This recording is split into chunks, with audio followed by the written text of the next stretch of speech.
finally, the San Francisco 49ers. Also no first-round pick. Maybe a little more controversial than the Rams' first-round pick because they gave it up for Trey Lance, who saw minimal time on the field in year one. Traps.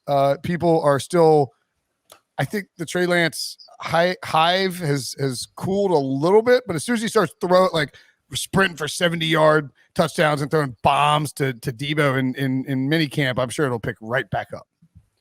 Yeah, I'm totally on that train already. I think just looking at the history of the Kyle Shanahan offense, and we all know, the Brian Hoyer types that he's elevated, Kirk Cousins, RG3.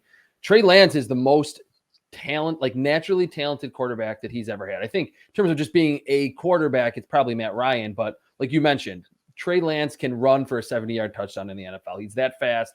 We saw him do that at North Dakota State. I think in terms of fantasy picks, like he's someone that you'll pick later in the draft as kind of your quarterback too, and he could be, a top 10 fantasy scorer because of what he can do on the ground. So to me, it's just the offensive line. It's not a bad group up front, but someone that I mentioned before, Cam Jurgens, on day 2 would make a lot of sense. I love him out of Nebraska. Josh's guy, Luke Fortner from Kentucky, who's pretty athletic.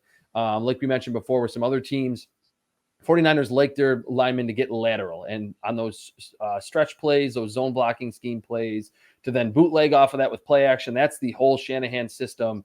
So they'll gravitate toward this smaller, more nimble offensive lineman. And I think really that's what they need up front, center and guard. The rest of their team with Debo and George Kittle, the defense has still remained pretty strong. Nick Bosa is an elite edge rusher. Eric Armstead's still pretty good.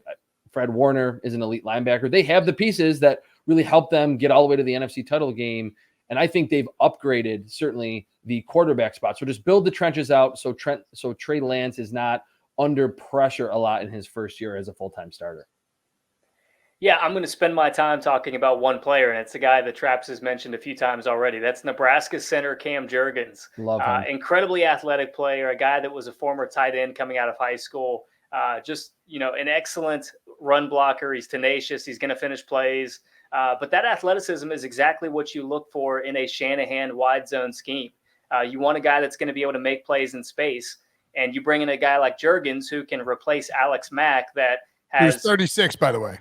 Not only 36, but he's followed Kyle Shanahan everywhere in his career. I mean, he started together in Cleveland. He followed him to Atlanta. Now he's in San Francisco. I remain adamant, and I probably shouldn't even say this since the Browns fan is on here, but that the 2014 Browns were going to win the AFC North if Alex Mack doesn't get hurt. They were like the top rushing team in the NFL, and then first place in the division when Mack goes down with that broken leg. Yeah, broke his leg against the Steelers. I remember that. And they were one of the best teams in the conference at that point. With Brian Hoyer, and then Jimmy Haslam's like, exactly. we got to have Manziel playing. I know. Everything fell apart after that knee injury. So that was it was devastating if you're a Browns fan, and they haven't recovered since, unfortunately, except for obviously the playoff win a couple years ago. But Cam Jurgens, I just think is a fantastic fit for what San Francisco likes to do on that side of the ball. And I wouldn't be surprised if that's the direction they decide to go.